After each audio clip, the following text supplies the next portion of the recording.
आज मैं आपके सामने अपनी लिखी कहानी लेकर उपस्थित हुई हूँ। रूप गर्विता या स्वयं सिद्धा, दो बहनों की कहानी। ये कहानी है दो बहनों की, रूपा और वर्षा की।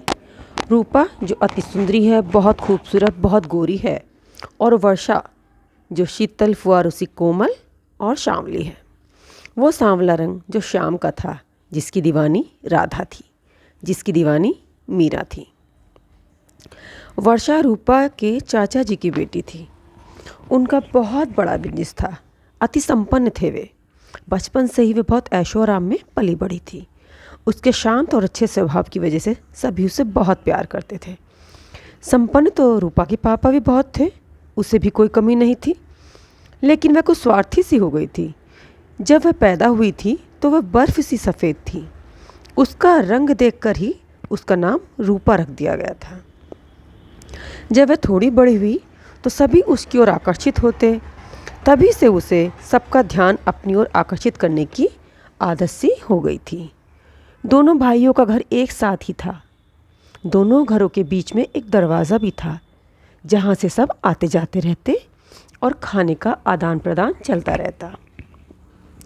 अगर कोई खिलौना वर्षा के पास है तो रूपा उसी खिलौने को ले लेती। सब मना करते तो वर्षा उसे खुद ही दे देती।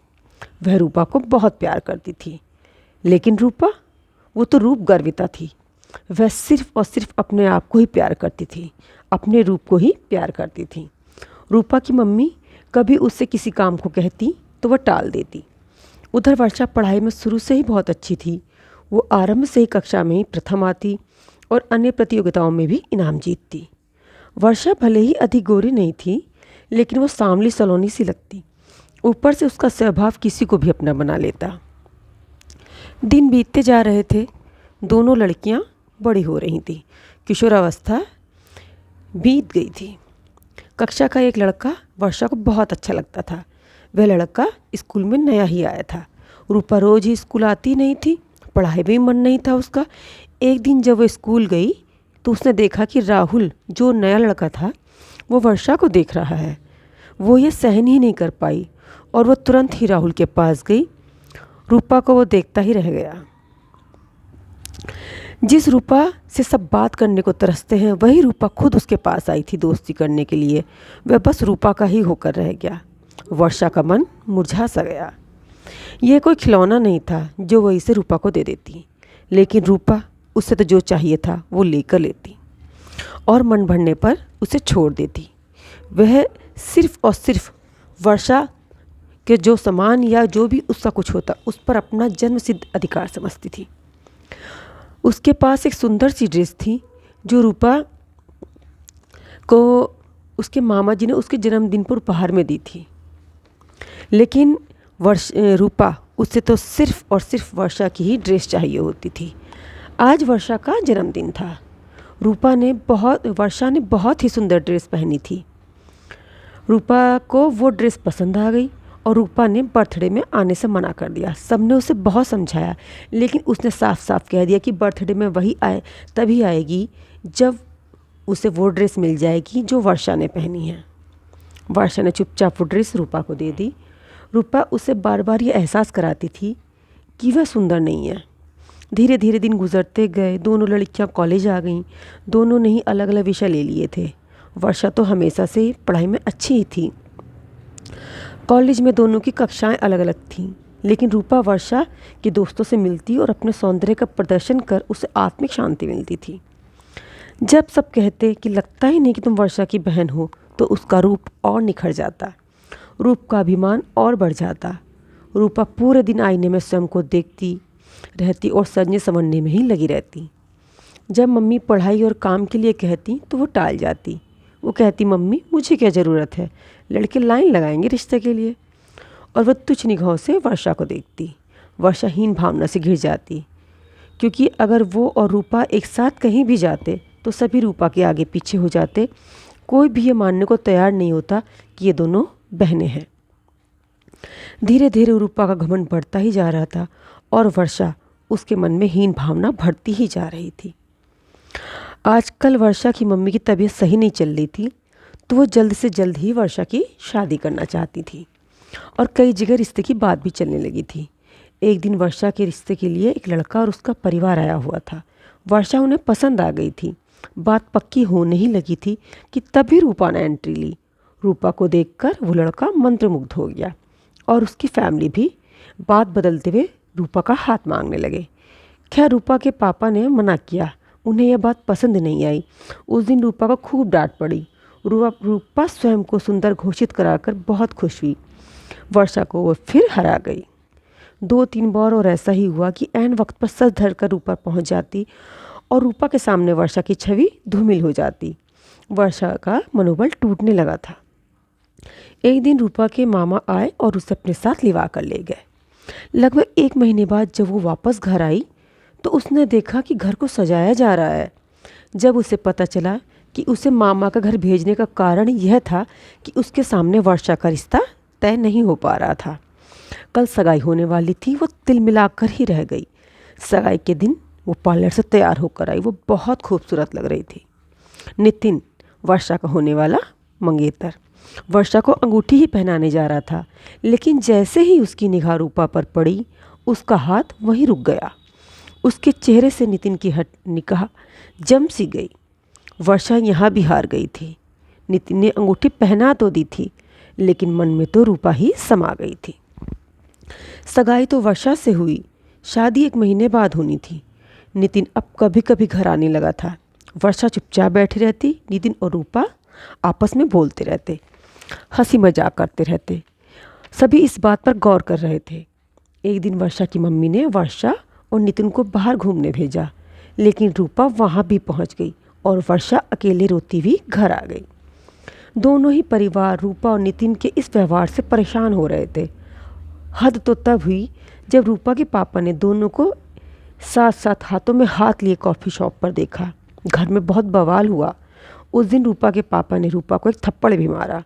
रूपा जल भुन गई। वो ये अपमान बर्दाश्त ही नहीं कर पाई। उसने सीधे नितिन को फ़ोन किया और उसने कहा, मैं रूपा। नितिन ने कहा, तुम कैसी हो वर्षा? तो नितिन ने अपने घर में वर्षा से शादी को मना कर दिया। रूपा ने सीधे उसे शादी के लिए पूछा और मना कर दिया नितिन ने वर्षा से अपने घर में शादी के लिए। बात बहुत आगे बढ़ गई थी। नितिन के माता पिता घर आए। नितिन को लेकर वे अपने बेटे की इस हरकत पर बहुत ज़्यादा शर्मिंदा थे कि रूपा के सामने नितिन ने अपनी मंगेतर वर्षा को छोड़ दिया और रूपा से शादी के लिए जिद लगा ली। आखिरकार दोनों के घर के बड़ों ने रूपा की शादी नितिन से ही तय कर दी, क्योंकि वो दोनों इस रिश्तेदारी को तोड़ना नहीं चाहते थे। वर्षा टूट ही गई। अपनी आंखों से ही अपनी शादी के तय दिन में अपने ही जोड़े में रूपा को अपने ही दूल्हे के साथ शादी होते हुए देख रही थी। अब हद हो चुकी थी। रूपा की रूपगर्विता और मुस्कान को देखकर उसकी आंखें भरने लगी थी। उसने अपने आंसू वहीं रोक लिए और मुस्कुराते हुए नितिन को बधाई दी। नितिन थोड़ा शर्मिंदा महसूस कर रहा था, लेकिन रूपा, वो तो नितिन को पाकर इठला ही रही थी। पता नहीं उसे नितिन से प्यार था या ये शादी उसके अहम की संतुष्टि थी। कुछ लोग बार बार हारने के बाद से डिप्रेशन में आ जाते हैं, निराश हो जाते हैं। कुछ ऐसा ही भी हुआ वर्षा के साथ। उसका प्यार, खुशी, विश्वास, रिश्तों सभी से विश्वास उठ गया था।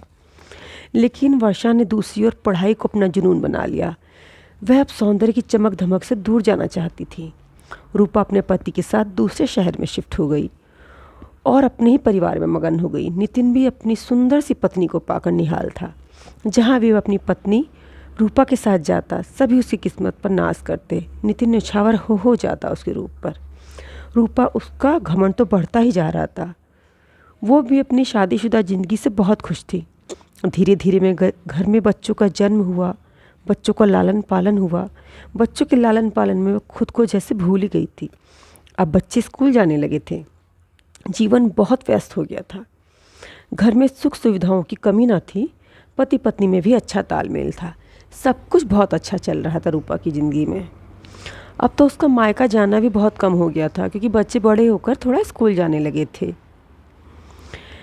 अब वो दुनिया को भूलने ही लगी थी। एक दिन उसके पास एक फ़ोन आया। हेलो रूपा, मैं वर्षा। अरे मैं वर्षा बोल रही हूँ। कल तेरे शहर आ रही हूँ, सोचा तुझसे भी मिल लूँ। सालों हो गए तुझसे मिले हुए। कुछ बात कर वर्षा ने फ़ोन रख दिया। वर्षा से बात कर उसे जैसे पुराने दिन याद आ गए। जिस सौंदर्य से वह उदासीन हो गई थी उसे निहारने लगी। वह जानती थी कि हर मामले में वर्षा से वह कहीं बहुत ज़्यादा सुंदर है। कहाँ वो सांवली वर्षा, कहाँ वो दूध सी गोरी। झट वो आईने के सामने गई और अपने आप को आईने में देखा। लेकिन अब तो उसे आईने में वो सुंदर रूपवती रूपा नहीं दिखाई दी। ये तो कोई और औरत थी। कौन थी ये मोटी थुल थुल औरत? कौन थी जिसकी बेडोल काया, स्थूल शरीर, मोटे मोटे गाल और डबल ठोड़ी तक आ गई थी? बालों का गुच्छा सा रह गया था। वो कंचन काय रूपा तो नहीं थी ये आईने में। ये तो नाइटी पहने, सिर पे उलझे बाल, झाड़ू जैसे बाल। उफ, कौन थी ये? रूपा अपना यह रूप देखकर भौचक्की रह गई।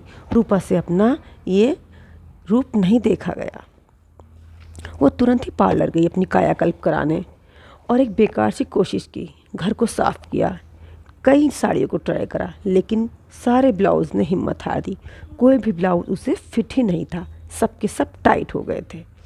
जैसे तैसे कपड़े सिलेक्ट किए। शाम को उसने बच्चों और नितिन को वर्षा के आने की खबर दी। बच्चे बहुत खुश थे, नितिन भी खुश थे, कहीं थोड़ी सी शर्म महसूस कर रहे थे। रात भर वो खुद को हर हाल में वर्षा से तुलना करती रही। अंत में खुद को यह कहकर तसल्ली दी, अरे क्या रंग है मेरा, कितनी गोरी हूँ मैं। और उधर इन बीते सालों में वर्षा ने अपना पूरा ध्यान पढ़ाई पर लगा दिया।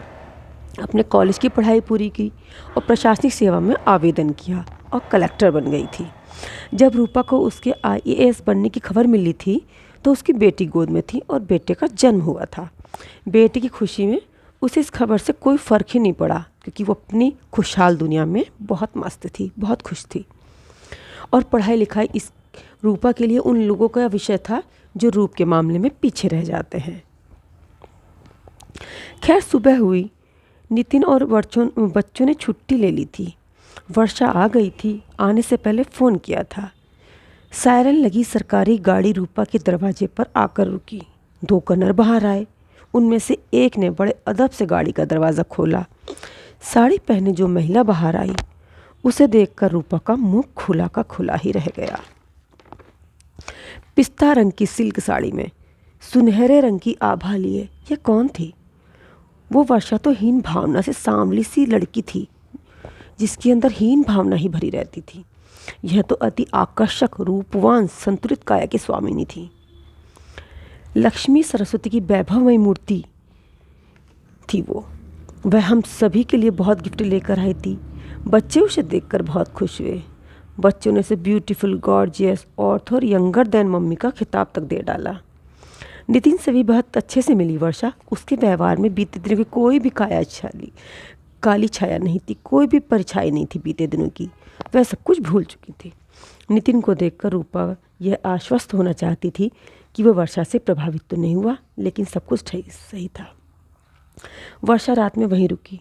दुनिया भर की बातें बच्चे उससे करते रहे। रूपा बार बार खुद को तसल्ली देना चाह रही थी, लेकिन ऐसा ना हो सका। तो अंत में उसने वर्षा का स्वाभिमान तोड़ने के उद्देश्य से कहा, क्या रे, अभी तक कोई मिला नहीं तुझे? अरे अब तो शादी कर ले, उम्र बीत रही है। कोई नितिन जैसा स्मार्ट ही ना सही, लेकिन किसी साधारण से ही कर ले। कोई सांवला सलोना सा मिल जाए, उसी से कर ले। वर्षा मुस्कुरा कर रह गई। तभी वर्षा ने कॉल रिसीव की। किसी का फ़ोन आया था उसके पास और रूपा को बताया कि कल उसका एक फ्रेंड आ रहा है घर पर आप लोगों से मिलने। वर्षा बहुत खुश लग रही थी। अगली सुबह फिर एक सरकारी गाड़ी उनके दरवाजे पर आकर रुकी। उस सायरन लगी गाड़ी पर जिलाधीश की प्लेट लगी थी और जो व्यक्ति गाड़ी से बाहर आया वो उनके शहर का जिलाधिकारी था। वर्षा ने जब उससे मिलवाया तो वह हंसकर बोला, आप सबसे मैं खुद मिलने आया हूँ और आप सबको मैं खुद अपनी सगाई का इनविटेशन देना हूँ। आपकी सगाई? रूपा बोली, अरे किसके साथ हो रही है आपकी सगाई? इस पर वर्षा और वो दोनों हंस पड़े।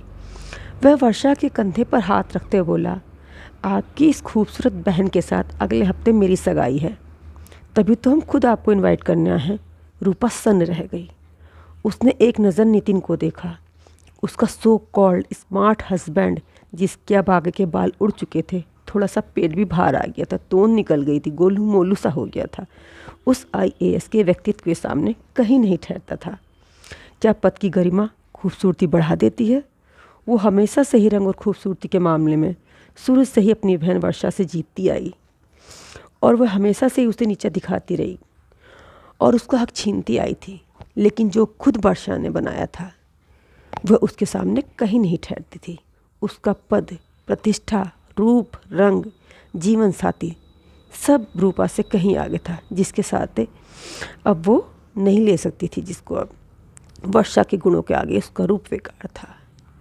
आज उसे कहीं ना कहीं यह महसूस हुआ कि असली रूपवान तो वर्षा ही है, जिसके पास रूप की भी खान है और गुणों की खान है। वो सो कौड़ खूबसूरत लड़की अब एक मोटी थुलथुल औरत लग रही थी और वो सांवली सी हीन भावना से ग्रस्त गुणों की खान जिलाधिकारी बनकर दुनिया की सर्वश्रेष्ठ महिला लग रही थी।